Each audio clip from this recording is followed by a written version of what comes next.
Hi everyone, it's James here. Welcome to another video. Going to be a vinyl finds video for you today, focusing on mainly on rock, kind of hard rock and cult rock. In the background, you should be able to hear this. This is the Pink Fairies. I picked this up from the Antiques Centre, which is about 2 minutes drive from my house, which I discovered a while ago. Absolutely knocked out to find this. It's on Polydor, and it used to belong to somebody called Mark in 1978. You can see there. And yeah, I've never seen this band's records in the wild. I've never even heard one.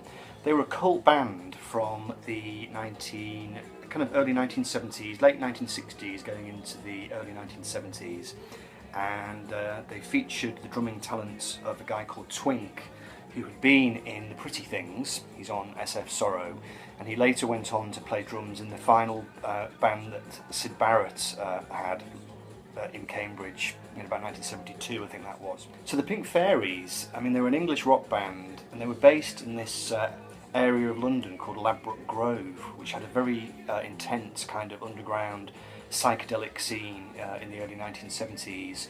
They promoted free music, drug use and anarchy, and they often performed impromptu gigs and kind of abject stunts, you know, in various outdoor venues. For example, they used to play for free a lot. They played outside the gates of the Bath and Isle of Wight pop festivals in 1970. They actually played at the first ever Glastonbury and many other free festivals. They never really had much commercial success, but they're a really well respected cult rock band, and you can probably hear in the background that it's kind of heavy, what some people describe as kind of heavy psych rock. Lots of twisty guitar solos and lots of crackling electricity, hard driving beats, and got maybe a slight kind of biker kind of feel, kind of like early Motorhead. Really cool stuff anyway, and I got that it was less than a fiver, so delighted to pick that up. That's the Pink Fairies on Polydor. Okay, so next we're going to look at an album I found down the Antiques Mall. Again, this is Girlschool, a new wave of British heavy metal band, and this is in excellent condition. This is really beautiful. It's just really shiny, and it's just, I mean, it's not mint, but it's not far off. So there you can see the band there, all girl band. They were from, I think they were from London, and they were kind of influenced, there we go, it's on Bronze, which was the record label that Motorhead were on, and I think Uriah Heep did some records on Bronze too. So I mean, Girlschool formed and came onto the scene in 1978, and they're the longest running all-female rock band, and they're still actually active after 40 years of service. They formed from a school band called Painted Lady, and their first single came out in December 1978. That was Take It All Away on the independent record label City Records, and that got some airplay.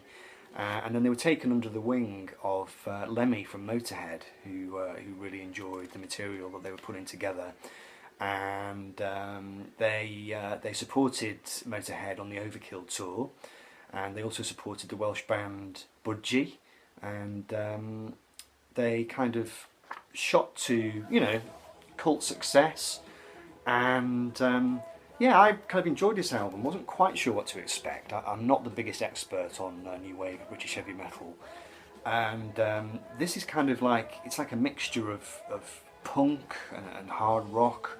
I'd say punk and hard rock rather than what I think of as being metal, but it's a little bit one note, if you know what I mean by that. It doesn't particularly seem to have a lot of variation to it. It's very relentless, I suppose, is the word that I'm looking for, and yeah, I mean I enjoyed it, and I will definitely be keeping it in the collection. And I mean, it's just in great condition, that's the thing. I mean, it's just so beautiful to look at, and I quite like the cover.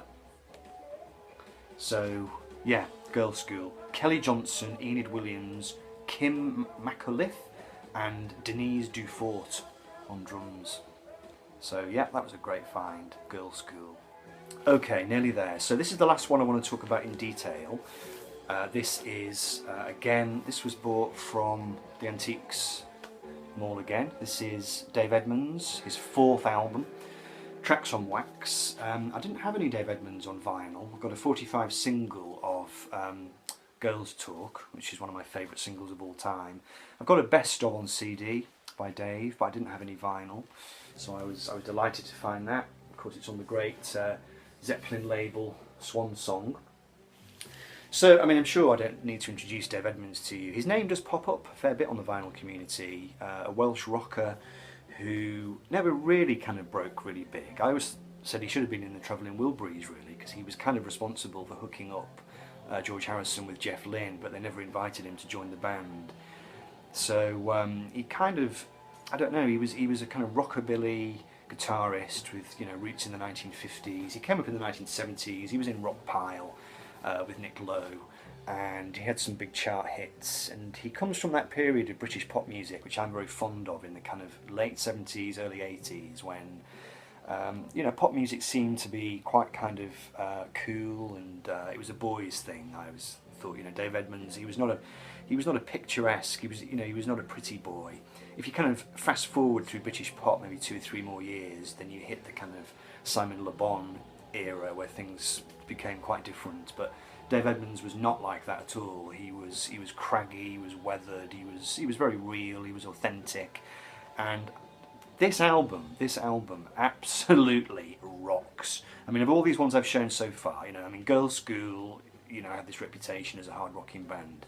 Dave Edmunds could wipe the floor with them, you know, seriously. I mean, some of the stuff on this record, it is so intense and just so fast, and you just can't imagine, I can't imagine how great it must have been to have seen him, you know, in his heyday back in the pubs, because he kind of came up in that pub rock scene that came up just before punk. It must have been a real blistering experience, you know, to see Dave Edmunds. Absolutely fantastic. So yeah, I was really chuffed to get this. Produced by Dave Edmunds, just rocking stuff. You know, I can definitely see why Swan Song signed them. Check out Dave if you haven't already. He is the dog's bollocks. I'm going to whip through the last few because I don't want this video to be too long, and I don't have a great deal to say about these records other than that I grabbed them because they were cheap. I'd never heard any of them before, and they're records which may stay in the collection or I may move them on. Because you know, they're not things that I'm massively into, but I just grabbed them because I was curious. They're well-known people, and it's rock stuff which I may or may not like. I've never been a big fan of Aerosmith, but I grabbed a copy of Rocks because it was in reasonable condition. I mean, I say reasonable condition, you can see there are some issues with it, but the actual record is okay. And I was quite taken by this inner.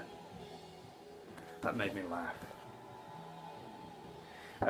Yeah, I've never been big. I'm not big into Aerosmith really. I always thought they were kind of Stones copyists really. But you know, this album is very well regarded. I've heard some people talking about it in very favourable terms, so I thought I'd give it a try. And this guy, I see his records around, and I very rarely grab them. I've seen this one being talked about. I know Paul Fit to be Tie-Dyed shows and talks about Steve Miller a fair bit. And I only sort of know his more commercial work from later on, you know, Abracadabra and things like that. I do know him from his work with Paul McCartney. Steve Miller was a friend of Paul McCartney back in the 60s. They worked together back in the 90s on the Flaming Pie album. He's a good guitarist. I really like his playing. I don't know much about his music, so that was from the Antiques Mall. It was only a couple of pounds, so I grabbed that to see what I think of it. So we shall see.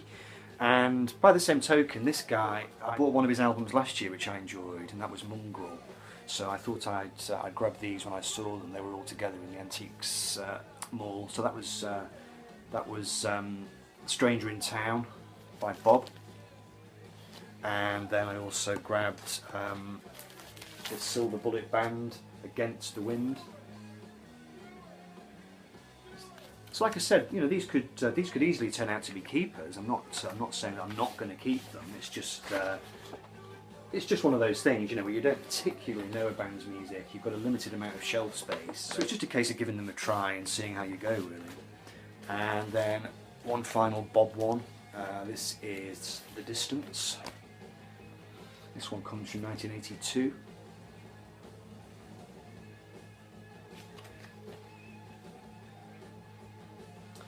and then just two to finish. Again, a band I was into back in my teens, and I didn't know these albums. I do like the 80s stuff that I know. You know, I like No Surrender, and I like All Night Long. You know, the kind of 80s more commercial Rainbow. It did float my boat in my younger days. So this is not a record that I'd ever seen before. It popped up in Oxfam from 1983, and it's got Joe Lynn Turner on vocals, so he's the guy that sang lead on I Surrender.